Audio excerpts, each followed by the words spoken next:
Coucou, beauté la bino. Beauté la bino. Tika bozozwa biso, net to promettre que bino que to kozongela bino na ba astuce mosusu.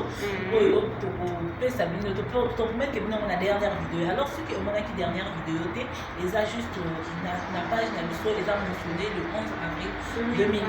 Pour ça là qui le 11 avril. Donc si au monde na ba vidéo na biso té ko kozonga pour na vidéo na ko na ko yeba ko pour la kina. Alors tout ça que pour na ko j'attends et bien te to koyaka pour promettre que bino ko ya bino na ba astuce pour entreprendre na Congo. Alors on a copié cette nouvelle astuce tout le monde que avant ba astuce ezana makambo ebele ezofreiner entrepreneuriat na Congo. Ba entrepreneur oyo ba lingi kosala na Congo la plupart du temps ba zonga kase nini et provoquer kango. Qu'est-ce qui cause ça? Yango lelo toza koyela bino yango juste dans quelques secondes. Avant cela, je vais vous présenter bino quand même fruit à travail na biso botala ndenge tolati africain, oui, oza entreprise moko mise en place oza nani na ba début na biso, mais voilà tozo confectionner toza na kati ya confection ya ba tenue ya africain, ba robe de soirée, ba tenue ya homme, ba boubou, tout en fait, on fait tout, toujours ça là tout. Et ceux qui vous en a pour ça, vous en a pour ça, service, nous sommes beaucoup pour contacter sur la privé et pour que ça nous plus de détails. Alors, ma petite sœur nous a reprendre ma caméra, la lobby na Kituba pour permettre aux gens pour comprendre que Kituba est bayoka, nous message ni na ici. Bon, t'avais une fois de plus. On peut reprendre une maison na lingala avec excusez tout parce que ça n'a pas été wa lingala non tout ba yake va un peu c'est comme ça bana reprendre la même chose mais bet que na salaya ou ça n'a pas été wa avec lingala va na maison na ko wa ici maman tout ba donc bah j'excuse ça na ya na répétition bet comme bet promettre ben que bet que tout cas bet tal bet tout na côté de nous na couper bien ba astuce mais seulement bet metal que bet na pes bien ba astuce mais ben que ben lenda ko va kukuma na terrain na ben que confronter na ba problème que ça que ben arrêter en fait et que on empêcher que entrepreneur na ko avancer na boire la bête. Donc ni na bet me kuiza ça na ko akuzos da tete na ba mambi na inkele ça la que bet entreprendre bien ainsi. Ok, maintenant ma Makambo etali ba astuce non Makambo etali ba frein. To ko lobe la frein ya libuso. Ezali manque d'encouragement. Biso na bino to yebi na mboka na biso. Soki moninga azo entreprendre eloko okomona que encouragement ekozala te souvent même ba décourager ki okomona que outi l'école par exemple ngai na outi na sali l'école la kolonanga que na lebi na mekaki ko na ba sœur na ngai que non na zo ngana comprendre na kata monde ya culture et tout donc nanga yo kendaki l'école a komi ba diplôme ojoki ya kili ya bon tailleur écoutez un peu ça bon soki na yo ki nini na yo qui soni na et pourtant bana raison que ça la frère na se replier et la tiki entrepreneuriat et aussi parfois aux entreprendre et là au bande ko yo ba ko yo so ba na yo te ba préférer ba ko so na ba ko so bana wahaza na kwa mboso de ngre ba warate non moi de là ba ko tika boutique moninga ya frère congolais ba ko so na étranger et ça et là quand même facile pour l'entrepreneuriat congolais et évoluer. Parce que pour l'entrepreneuriat congolais évoluer, il faut que les Congolais va consommer congolais. Mais tu peux que les Sénégalais, pour la plupart du temps, va consommer que Sénégalais. Biso pe na Congo pour que tu évolues dans l'entrepreneuriat, il faut que tu aies un niveau wana. Il faut qu'on encourage moto oyo ya entreprendre.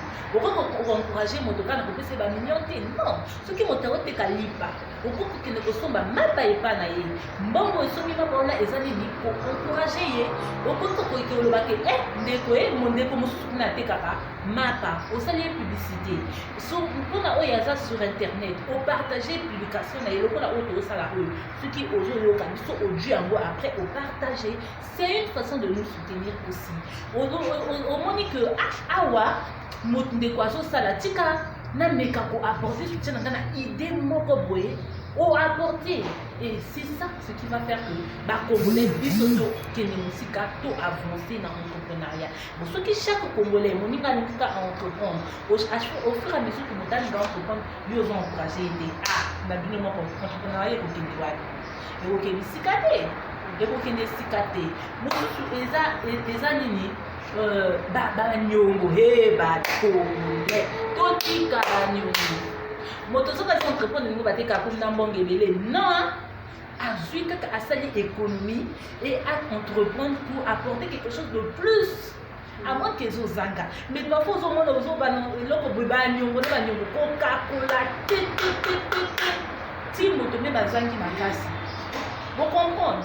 Donc il faut que totika ngo totika parfois défi me oye ofuta te e moninga asali ni akweye voilà la tiki na lobebele te mo lemisanga na ndenge nasilika déjà donc sœur nanga alobela miki na kituba.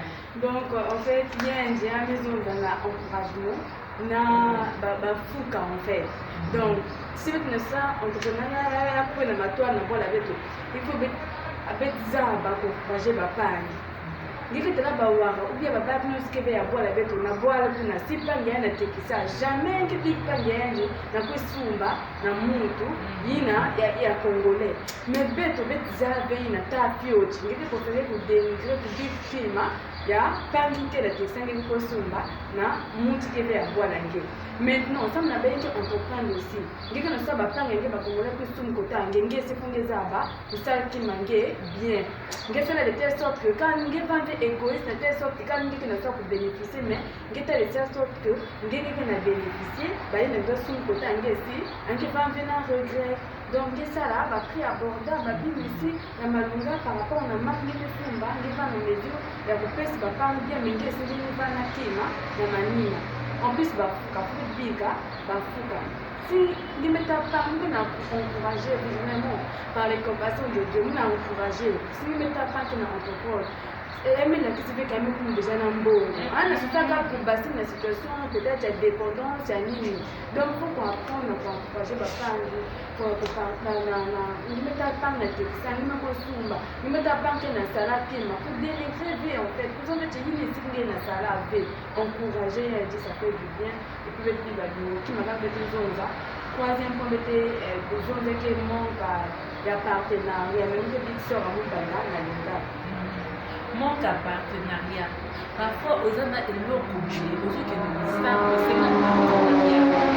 difficile pour toi de partenariat. Difficile, frère congolais. Azo banga que ceux qui n'ont pas de partenariat, pour les camarades en bongo. Non! Ceux qui doivent continuer bongo. Bongo, c'est que même si mon ninga aidé un partenariat à l'école en bongo, ça fait quoi? Ça fait quoi? C'est toi, c'est le Congo qui gagne en fait. Bisotou, il faut tout comme à niveau wana. Ce qui m'a fait au stade wana est là pour la partenaire, il y a moto, il y a un début. Alors, aidons-nous. L'entrepreneuriat au Congo, on a un marché, il faut chaque Congolais à se lever. Pas comme toujours, on va toujours que non, le gouvernement doit faire. Le gouvernement, non, loin de là. Le gouvernement doit faire oui. Mais bisopé, bandeko, il faut tout sala. Il faut tout sala. Tout aider bandeko. Partenariat, vous allez voir que les Camoninga et Mana aider na ko sala nini ko investir. Ya ko sala partenaire. Ceux qui ont peut-être un gâteau, ba oteka yo zana boutique ou bien ozana nini. Vois ngo tia na kwa na oza partenaire mais d'une autre façon. En fait, c'est ça qui va faire énormément. On a ça partenariat qui a un problème à Congo parce que si par exemple pas qu'il y a cela qui